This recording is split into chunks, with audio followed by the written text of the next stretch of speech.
அனைவரும் ஆனந்தமாய் வாழ்க, கனவு மெய்ப்பட வேண்டும் என்று பாரதியார் சொல்கிறார். இன்றைக்கி பார்த்தீங்கன்னா தமிழ்நாட்டில்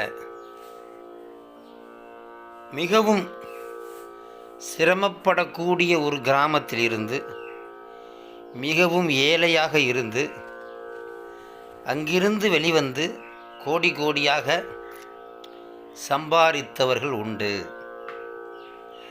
நாம் ஒரு கனவு காண்றோம்னா, ஒரு கனவை இறைவன் தருகின்றான் என்றால் அந்த கனவை நிறைவேற்றக்கூடிய சக்தியும் நமக்கு தருவான். அதனால தான் பாரதியார் சொன்னார், கனவு மெய்ப்பட வேண்டும் என்று சொன்னார். அதனால் கனவு காண்கின்ற எல்லாராலையுமே அந்த கனவை நிறைவேற்ற முடியும். ஆண்டாள் அதுதான் சொல்கிறார். கனவு காணுகின்றால் பெருமாளை திருமணம் செய்து கொள்வது போல் பிறகு அந்த கனவையே நிறைவேற்றுகின்றாள். மத்தளம் கொட்ட வரிசங்கம் நின்றூத மைத்துரன் நம்பி நாராயணன் வந்து என் கைத்தலம் பற்ற கனா கண்டேன் தோழி என்று சொன்னார். பிறகு ஆண்டாள் பெருமாளையே கல்யாணம் செஞ்சுக்கிறார்.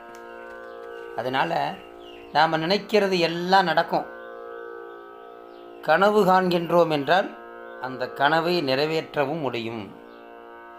இறை அருள் வேண்டும், நமது கடுமையான முயற்சி வேண்டும். இறை அருள் சேர்கின்ற பொழுது நமது கனவு அனைத்தும் நிறைவேறும். கனவு மெய்ப்படும். உங்கள் கனவு மிகப்பெரிய வெற்றியாகும். நன்றி, வணக்கம். அடியேன் மடாதிபதி சிவ வெற்றிக்கனி சுவாமிகள்.